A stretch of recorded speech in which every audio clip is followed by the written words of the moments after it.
Jean-Sébastien Petit-Demange. Oui, moi aussi, j'avais juste pour le plaisir envie de vous faire quitter le plancher des vaches, Ouais. ce qui au pays de la Salaire est quand même un comble. Et on va prendre l'avion du coup mais l'avion cette fois, pour aller observer d'en haut, sans les oiseaux, mais avec un paysage divin, les courbes douces et veloutées des monts du Cantal. Alors au programme de ce vol, Aurillac, Saint-Flour, le viaduc de Garabi et le barrage de Grandval. Il n'est point besoin d'armer les toboggans, il n'y en a pas, il n'y a pas de porte opposée, mais moteur.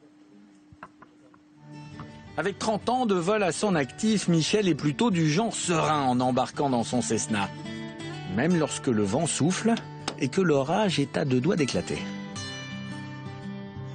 Amateur des monts du Cantal, aujourd'hui, le mauvais temps ne lui permettra pas de survoler les volcans. Un amas de nuages reste accroché à l'horizon.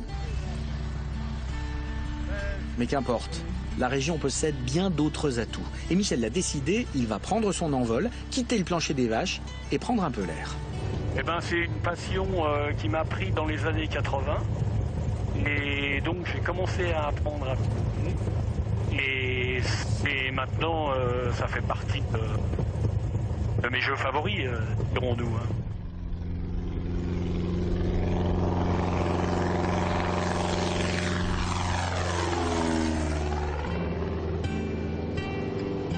Vu d'en haut, impossible de ne pas reconnaître ce décor.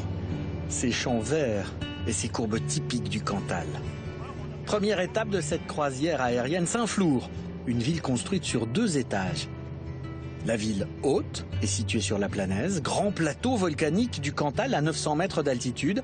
La ville basse est, elle, construite dans la vallée de l'Ander. Un coup de gaz vers le sud et nous rejoignons le viaduc de Garabi, situé sur la commune de Ruine-Margeride.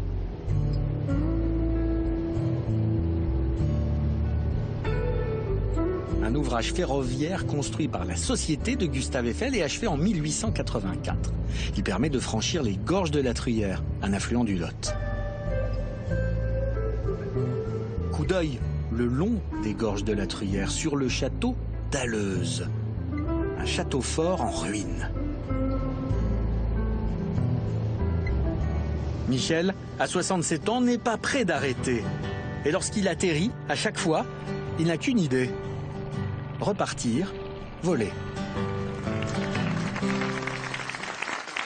C'est un peu le leitmotiv de ces 2 sujets.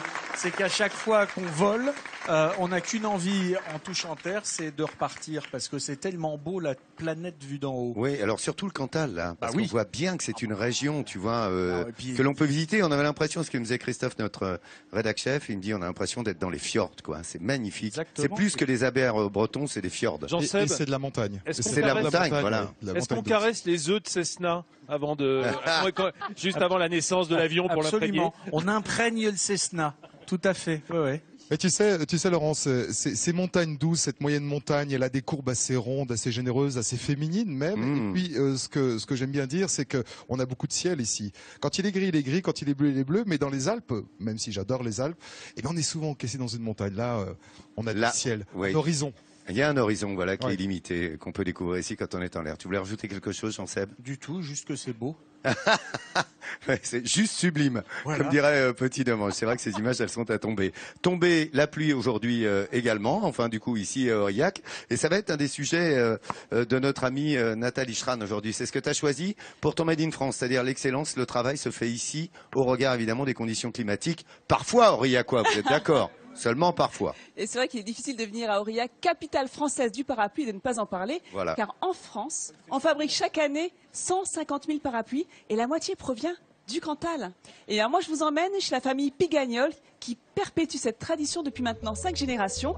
Et vous allez voir travailler ces ouvrières, ces coupeuses, comme on les appelle, qui savent faire à couper en pointe les tissus à l'aide de ciseaux électriques ou de laser. C'est vraiment un mélange de savoir-faire traditionnel et de modernité. On fait des tests de résistance pour vérifier l'imperméabilité du tissu high-tech. Chaque tissu est contrôlé un par un. C'est vraiment des parapluies haut de gamme. Et l'assemblage de ces différentes pièces de bois, de métal et de tissu est très importante et doit se faire au millimètre près pour éviter la malfaçon. Mais alors pourquoi Aurillac est-elle devenue la capitale du parapluie? Ben oui, pourquoi? Eh bien, Pourquoi? tout simplement parce que pour faire un parapluie, il faut 3 ingrédients. Du bois. Il se trouve que la région regorge de forêts, du tissu. Il n'y a jamais eu de production locale de tissu dans la région, mais des éleveurs de chevaux qui allaient vendre leurs chevaux en Espagne et qui revenaient avec de la toile cirée. Et de 3, eh bien, le métal pour faire justement ces baleines qui vont servir à la structure du parapluie. Eh bien, il se trouve que la région est forte d'une tradition de battleurs de cuivre. Donc voilà. Et l'hiver, les agriculteurs. Oui, et l'hiver, ces hivers froids, on en parlait avec Pierre Bonte. Eh bien, les agriculteurs ont décidé de fabriquer des parapluies en complément salarial. Et donc, ils fabriquaient l'hiver et ils étaient vendus l'été par des colporteurs. Et c'est comme ça que Aurillac est devenue la capitale du parapluie. Et voilà une explication. Voilà, on comprend et on sait maintenant. Ouais. Et alors, quoi de mieux que de vous montrer un peu justement la gamme très variée des parapluies que l'on peut trouver ici en Aurillac. Donc, je vais demander à Nathalie Simon, et s'il vous plaît, en musique, monsieur maestro, Nathalie Simon avec son magnifique parapluie. Alors, vous savez qu'on dit souvent que le parapluie reflète un peu la personnalité de celui qui l'achète. C'est un peu, montre-moi ton parapluie et je te dirai qui tu es. Voilà. Nathalie, tu aimes la dentelle. Nathalie, tu es romantique. On t'imagine dans un tableau de Manet, hein, un déjeuner sur l'herbe. La sportive en dentelle. Tu es magnifique. Ensuite, Jean-Sébastien Petit-Domange. Si ça reflète, c'est tout moi celui-là, tu vois. Mais c'est tout toi, parce que regarde, c'est vraiment le parapluie que l'on sort sur les champs de course. C'est le dandy qui va sur les champs de course. C'est tout toi, mon Jean-Seb. Qu'est-ce que tu es beau, mais qu'est-ce que tu es élégant avec ce parapluie. J'en suis même impressionnée. Waouh, ça mérite des applaudissements. Ensuite, Hélène. Hélène, tu aimes la lingerie, toi. Là, c'est vraiment un parapluie qui rappelle une célèbre marque de lingerie. Tu aimes les foufous, Hélène. Ensuite, on finit avec Laurent. Alors, Laurent, lui, c'est le style british, style écossais, extrêmement classe. Voilà. Et c'est très joli. Très joli. Et mon petit Lolo. Ouais. Mon cher Laurent, tu sais quoi, toi, je voudrais juste te dire un truc. Si tu utilises un parapluie sur les hauts plateaux du Césalier, ça sert à rien. La pluie, elle tombe à l'horizontale là-bas à cause du vent. Mais en tout cas, ici, c'est bien. Tu nous expliques ça alors, la pluie à l'horizontale. Et Laurent, que dire de Laurent? Je crois que Laurent, c'est un homme transparent. Il aime la transparence. Merci, hein, c'est gentil. Ouais. Elle est belle l'histoire. Cassé. Oh, toi, tu vas prendre, je te le dis. Hein.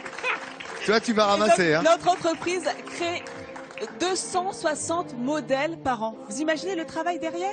Mais tu sais que c'est marrant parce que dans le public, il y a quelques parapluies qui se sont ouverts et on voit que les Aurillacois aiment leur parapluie. Oui. C'est bigarré. Très beau parapluie, ouais. Il y en a un carré là-bas. Vous les avez vos parapluies? Oui, les aime. Regardez, il y en a un carré, il y en a des ronds, il y en a de toutes les formes. Et vous savez quoi? Je le dis chaque semaine, nos artisans sont généreux. Eh bien, monsieur Pigagnol souhaitait offrir un parapluie Midi en France à un de nos téléspectateurs. Et il est là, ce parapluie. Et on le fera gagner sur notre Facebook, Midi en France officiel. Il est super. Hein. Wow. Oui. Donc, cette semaine, vous avez non seulement ce parapluie à gagner, mais également les couteaux Morta que je vous ai présentés la semaine dernière. Voilà, qui sont faits dans ce bois de Brière vieux de 5000 ans. Donc, toutes les infos, bien évidemment, comme à chaque fois, sur Midi en France officiel et sur France3.fr. C'était une chronique transparente. Pardon Laurent, c'était pour l'humeur. Vas-y, pour l'humeur. Ouais. C'est validé par la chaîne ou pas? Ce qui est validé en revanche, c'est le tripou aujourd'hui, Vincent Ferniaud. Le voilà. Hop. Le voilà, ce tripou fait de pancettes d'agneau roulé autour d'un peu de cochon quand même. Hein, il faut bien le dire, Pierre. Hein. Il y a quand même du cochon dedans. Avant, on mettait du veau, puis ça a été interdit après la vache folle. La fraise de veau. Mais le voilà, ce tripou. Shakib, tu peux regarder ça parce que c'est une belle pièce. Alors, on va commencer par cuire les lentilles. Viens voir, Shakib, regarde. Ces lentilles-là, elles sont particulières. Ce des lentilles locales, comment est-ce qu'on les appelle? C'est la blonde de la Planaise. Les lentilles blondes de la Planaise. Ce plateau basaltique, là, à côté de Saint-Flour. Alors, on peut les mettre à cuire tout de suite, Pierre. Alors, directement à la casserole, qui est déjà un petit peu chaude. Vous avez remarqué à quel point les terres volcaniques sont des terroirs de lentilles. Regardez, la lentille verte du Puy, hein, évidemment, terroir volcanique. Même à La Réunion, les cirques, à Sillaos, on fait la lentille de Sillaos, qui est aussi un terroir volcanique. La terre volcanique, ça marche avec les lentilles. Alors ça, c'est du bouillon, c'est pas de l'eau, c'est ça? Voilà, c'est du bouillon de poule. Du bouillon de poule. Bouillon de poule, ça donne un petit peu plus de goût, alors qu'on met à froid dedans et qu'on ne sale pas. Ah, c'est important. Voilà, parce que sans ça, on va durcir ça. l'enveloppe de la lentille. Voilà, la lentille, elle est fragile, surtout cette lentille blonde. Et pour pas qu'elle durcisse à la cuisson, on met le sel après. Le sel à la fin de la cuisson. Garniture aromatique, Alors, Pierre. carottes, Voilà, des petites carottes simplement épluchées en tronçons. une échalote, on peut mettre un oignon aussi. Entières. Un petit bouquet garni qui est composé de thym, une petite feuille de laurier, un peu de persil, une feuille de sauge. Allez, hop, Comme au bain. Et c'est parti. Et une petite gousse d'ail. Une petite gousse d'ail. Une petite gousse d'ail. Et ça, on va le laisser combien de temps dans cette cocotte? Il faut compter à peu près une vingtaine de minutes. Vous avez vu comme elle est culottée, la cocotte, hein? Oui, bah oui, elle est culottée parce qu'elle a servi... Ça fait combien de temps qu'elle cuit, celle-là? 30 ans. 30 ans. Ah, voilà. 30 ans sur le feu. Alors, on peut pas toujours avoir tout, hein. Alors, au fur et à mesure, ça se culotte. Pendant ce temps-là, nos tripous, qui généralement sont cuits à l'étouffée, là, ils ont simplement été blanchis par le charcutier. Regardez dedans comme c'est joli. Ça ressemble un petit peu à une andouillette, hein, parce qu'en fait, il y a de la tripe et puis un hachis d'herbe. Et ça, en fait, vous allez les traiter différemment de l'habitude. On va les paner, c'est ça? On va les paner. Pour que ça soit un petit peu croustillant. Pour amener du croustillant, puis pour changer un petit peu. D'accord, on voit ça dans la prochaine étape. Allez, Bruno. d'accord, on fait Bien ça. sûr. Allez, c'est Tripou, Pendant à que l'Auvergnat, l'antiquise- devant vos yeux, en 50 minutes. Cette recette, la voilà. Vous pourrez la faire, on vous donne tous les trucs et les astuces avec le savoir traditionnel de notre camarade Pierre qui est avec nous.